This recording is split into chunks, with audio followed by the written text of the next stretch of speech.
I'm Dave Williams, and I'm the managing partner at Harrison Pensa. My name's Barb Legate, and I am the senior lawyer with Legate and Associates.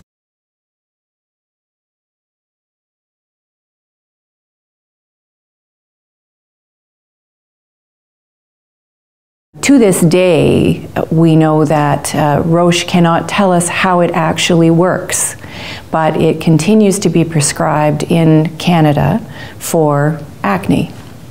It is no longer prescribed in the United States for acne.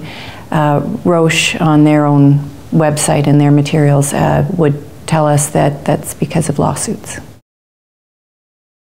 Accutane is a very, very powerful drug, and it can affect people in a multitude of ways. This lawsuit in particular is about the effect that Accutane has on one's digestive system. And in particular, it can cause IBD, inflammatory bowel disease. And our concern, and the concern in the lawsuit, is that proper disclosure and warnings weren't given to the patients. The result was they developed inflammatory bowel disease, which is a very serious, lifelong condition, has a number of implications, changes people's lives materially, causes significant injury and damage to them. It's the kind of condition one would never want to risk having. And that's our concern, is that people risked having it without understanding they were risking having it. My name is Jennifer Twomley, and I'm 33 years old, and I've suffered from inflammatory bowel disease for about 13 years. So since I started taking Accutane, I've had a series of health issues. So I was diagnosed originally with ulcerative colitis, and then I suffered from, or I have suffered from, consequences of UC, including sacroiliitis, which is inflammation of the SI joint, ankylosing spondylitis, which my understanding is a fusion of the joints in the spine.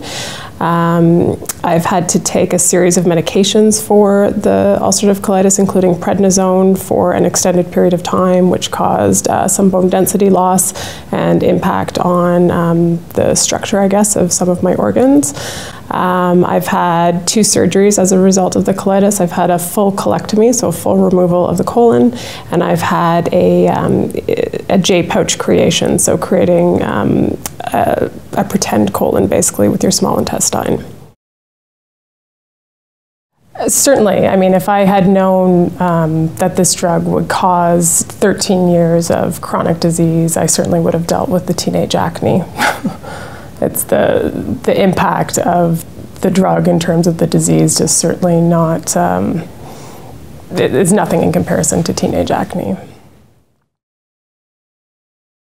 We've tried to make the process pretty easy through our communications material and through essentially our websites, joint website, and we have a staff on standby to take people's calls and inquiries, and we'll be able to then speak with them and figure out whether they've got a problem that we can assist them with. We think we can.